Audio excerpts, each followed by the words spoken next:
대통령 직무집행 행위가 헌법과 법률에 중대하게 위반되었느냐 여부를 가리는 재판이 탄핵 심판이고 국무원이 직무와 관련해서 잘못된 경우에 징계 처분을 하는데 그 징계 처분의 성격을 띠고 있는 행정소송이 탄핵 심판입니다. 그런데 우리 국회가 탄핵 소추안을 작성할 당시 헌법 위반 부분과 법률 위반 부분을 나누어서 설치를 했습니다. 헌법 위반 부분은 5개, 법률 위반 부분은 8개 이렇게 설치를 하면서 법률 위반 부분에 대해서 뇌물수수가 된다, 또 직권남용이 된다, 또 강요죄가 해당한다, 형법상의 범죄가 성립한다라고 설치를 했습니다. 그런데 범죄가 성립하느냐의 의미는 헌법재판의 대상이 되는 것이 아니라 형사재판의 대상이 되는 것입니다. 그래서 그 법률 위반 부분 8가지를 기본적인 사실관계는 그대로 다 원용하면서 거기에 대한 법률적 평가를 뭐 뇌물죄가 되느냐 강요죄가 되느냐 이렇게 형법상의 범죄 성립에 대해서 논하지 아니하고 그러한 그 형법 위반 부분의 대통령의 그런 구체적인 행위가 헌법의 국민주권주의에 위반되느냐 대의민주주의에 위반되느냐 아니면 사적 자치를 기반으로 하고 있는 시장경제주의에 위반되느냐 라는 식으로 저희들이 제작성에서 제출할 그런 계획을 갖고 있습니다. 그 제작성하는 이유는 앞에서 말씀드린 바와 같이 탄핵 심판은 대통령의 직무집행 행위가 헌법과 법률에 위배되느냐의 여부가 중요하기 때문에 그렇습니다. 좀 더 쉽게 얘기하면 공소장 변경과 같다라고 보면 됩니다. 공소장 변경도 기본적인 사실관계를 그대로 유지하면서 거기에 대한 법적 평가를 달리하는 것입니다. 그렇기 때문에 국회 탄핵 소추 의견처럼 국회 제적위원 3분의 2 이상은 찬성이 필요 없고 이거는 탄핵 소추 의원과 대리인단이 얼마든지 그 준비서면 작성해서 제출할 수 있다라는 말씀을 드립니다. 헌재 처장님, 이렇게 이 권성동 당시 법사위원장이 탄핵 일타 강사 권성동에서 지금 내란 일타 공범 권성동으로 탈바꿈했습니다. 범죄 성립하느냐 유무는 헌법재판이 아니라 형사재판이 하는 거 맞습니까? 헌재 처장님. 방금 권성동 당시 법사위원장께서 범죄 성립하느냐 유무는 헌법재판이 아니라 형사재판에서 하는 거라고 하잖아요. 맞죠? 헌재도 같은 입장이시죠? 범죄 성립 여부는 그 법원에서 판단을 합니다. 그렇죠. 박근혜 탄핵 당시 의결한 탄핵소추 의결서에 있는 뇌물죄 등 범죄 성립 여부가 있었고 헌법재판 과정에서 수정한 선례도 있죠. 그게 제 기억으로는 준비 서면을 통해서 그렇죠. 처장님 그때 헌재 근무하셨었잖아요. 계속 쭉 근무해 오셨고. 예. 그러면 방금 권성동 원내대표가 국회 재의결 과정 필요 없다라고 했습니다. 탄핵소추 사유서 재정리가 단순히 공소장 변경하는 것과 똑같다라는 주장에 동의하십니까? 다시 한번. 탄핵소추 사유서 재정리가 단순히 공소장 변경하는 것과 똑같다라는 권성동 당시 법사위원장 주장에 동의하시냐고요? 그렇게 해서 헌재가 재판을 하셨잖아요. 당시에는 그렇게 해서 진행이 된 건 맞습니다. 그러면 탄핵소추 사유서는 대리인단이 얼마든지 준비 서면을 작성해서 제출할 수 있다라고 주장한 권성동 법사위원장 주장에 대해서 동의하십니까? 그 당시에는 그런 주장에 따라서 진행이 된 걸로 지금 이 권성동을 저격하고 있는데요. 과거를 외면한 채 지금 뭐 찐빵 없는 찐빵이다, 뭐 무효다 이렇게 주장하고 계십니다. 근데 이런 억지 주장에 대해서 계속 무시하실 게 아니라 헌재가 공식적 입장을 내시면 안 됩니까? 입장 표명하실 생각 있으신가요?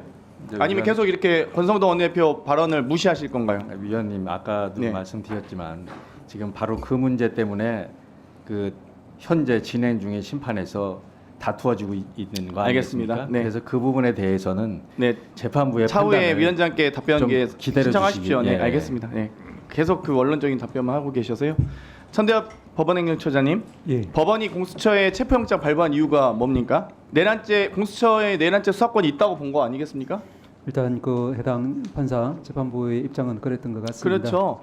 방금 뭐 위원님께서 이제 공수처법 31조 재판 관할에 대한 부분 언급하셨어요.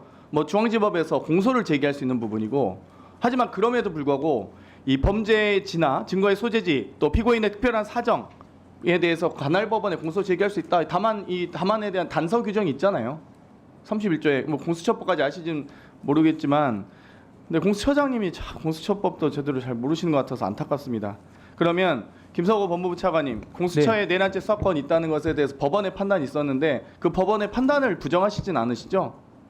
지난번 체포영장 발부만 놓고 보게 되면 수사권이 있다는 걸 전제로 발부된 것으로 판단하고 있습니다.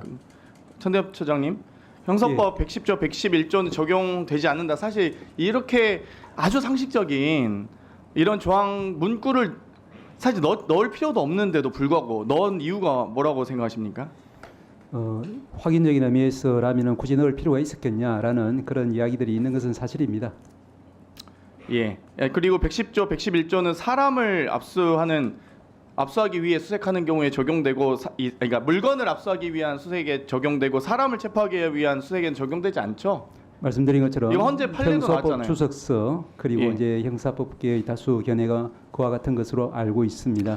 지금 권성도 원내대표가 사법 독재라는 표현을 사용했거든요. 여기에 대해서는 사법부 입장 표명하실 생각 있습니까? 사법부 지금 독재하고 계십니까? 그 견해에는 동의하지 않습니다. 그러니까 이거 엄중히 경고해야 됩니까? 아니면 무시해야 됩니까? 무시하실 건가요? 제가 경위를 잘 모르기 때문에 예, 적답하기 힘들 것 알겠습니다. 같습니다. 사법 독재랍니다.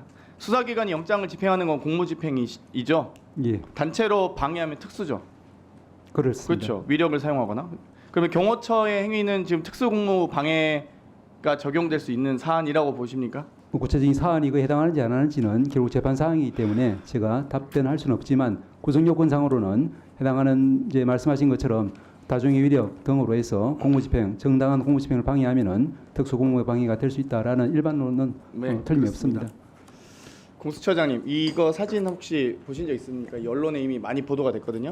1월 5일 아침 한강직역 앞, 이 많은 시민들이 이 추위와 눈보라 속에서도 이렇게 앉아 있습니다. 네, 뭐 가슴이 먹먹해지지 않으세요? 그러한 사정은 저도 언론을 통해서 많이 봤습니다. 내가 공수처보다 여기 더 오래 있었다. 겨우 몇 시간에 또 포기한 이런 시민들의 간절한 염원이 있습니다. 그리고 경찰에 협조하실 때도 공조본 형태로 하는 게 아니라 행정절차법 제8조의 행정응원이라고 있지 않습니까?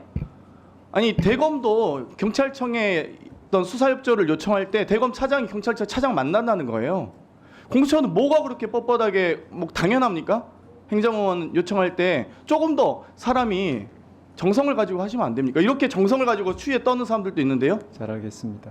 아니 이거 행정절차법 있잖아요. 아시잖아요. 저도 아는데 법조인이 아닌 저도 아는데 참 안타깝습니다. 협조를 많이 하셨다고 하는데 저도 이거 바로 체포하십시오.